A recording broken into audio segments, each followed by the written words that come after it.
सगी माँ से आप इतनी नफरत करते हैं, असल में वही आपकी सगी है और निर्दोष भी। पिताजी आप तो हमारी बात सुनिए, हम कह रहे हैं आपसे इस औरत से इतनी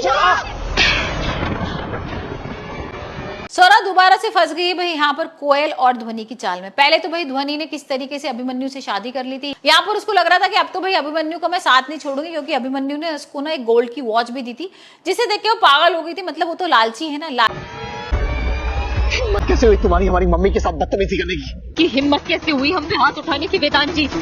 तुम मनोज सिर्फ हाथ उठाया तुम पर, हमारी माँ से कोई बदतमीजी करे तो आप उसकी जान भी ले सकते हैं। लालच की वजह से उसने वेदांत को ही फंसाया था, वेदांत से शादी भी करना चाहती थी, लेकिन अब तो यहाँ पर अभिमन्यु को फंसा ही लिया है तो भाई उसको छोड़ना नहीं चाहती और यहाँ पर स्वरा को निकालने के लिए एक नया प्लान बनाते हैं। वेदांत जी हमारी बात खत्म नहीं हुई है, हमारी सिर्फ एक ही माँ है, उसका नाम है कोयल शर्मा।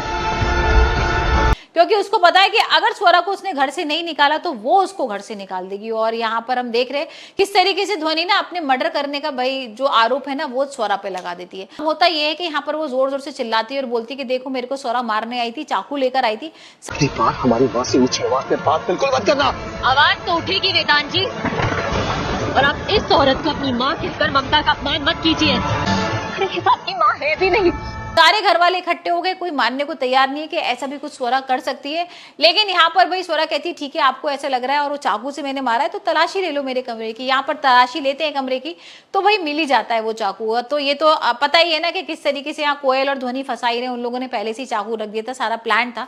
और यहाँ पर उसने आप पे, घर वालों पे, यहाँ तक कि रिश्तों पर भी ऐसा कब्जा करके रखा सिर्फ अपने स्वार्थ के लिए। अपनी गहरी चाल चल के प्रभाजी को भी घर से निकाल दिया। अरे औरत माँ कहलाने के लायक नहीं है। स्वरा!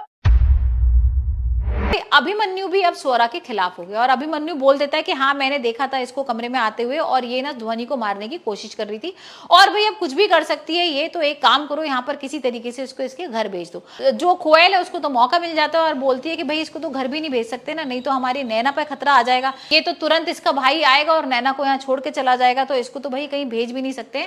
और यहाँ रुद्र पर सब गुस्सा कर रहे हैं कि तुमने कौन सी घड़ी में भाई इस लड़की से शादी कर दी थी। स्वरा कह के थक गई है कि भाई मैंने ऐसा कुछ भी नहीं किया है। यहाँ पर आप देखो कि आपके घर में ऐसा कोई कर रहा है जो सारी चीजें कर रहा है। यहाँ पर किस तरीके से जहर देने की पहले वेदांत को कोशिश की, फिर मेरे गृह प्रवेश में भाई कांच रखा गया और अब यहाँ पर ध्वनि को मारने का नाटक कर रहे हैं और मेरे पर सारा आरोप लगा रहे हैं। तो मैं सारा कुछ नहीं कर रही हूँ, आप ये सोचो ना कि कौन है यहाँ पर। लेकिन यहाँ पर वेदांत ना उसको चुप कर देता है और बोलता है कि तुम चुप रहो और यहाँ तुम्हें बोलने की कोई जरूरत नहीं है। मैं तुम्हें ना नैना के टाइम में देख चुका हूँ कि तुम किस तरह की हो, तुम कोई सीधी बच्ची नहीं हो और यहाँ पर तुम बहुत टेढ़ी हो और हमें पता है कि तुम ध्वनि को मार सकती हो। और यहाँ वेदांत भाई एक नया ट्विस्ट ही ले आता है और कहता है कि भाई ध्वनि की जान बचाने के चक्कर में अब मैं काम करता हूँ, स्वरा को लेके ना यूएस शिफ्ट हो जाता हूँ। और ये सुनकर ना यहाँ पर कोयल और ध्वनि तो भाई यहाँ पर खुशी के मारे तो पागल हुए जा रहे हैं। उनको ऐसा लग रहा है कि पता नहीं क्या मिल गया, लेकिन यहाँ पर स्वरा को समझ में नहीं आ रहा कि किस तरीके से मैं वेदांत को रोकूं कि भाई यूएस नहीं जाना है और ये पता लगाना है कि इन सब के पीछे किसका हाथ है।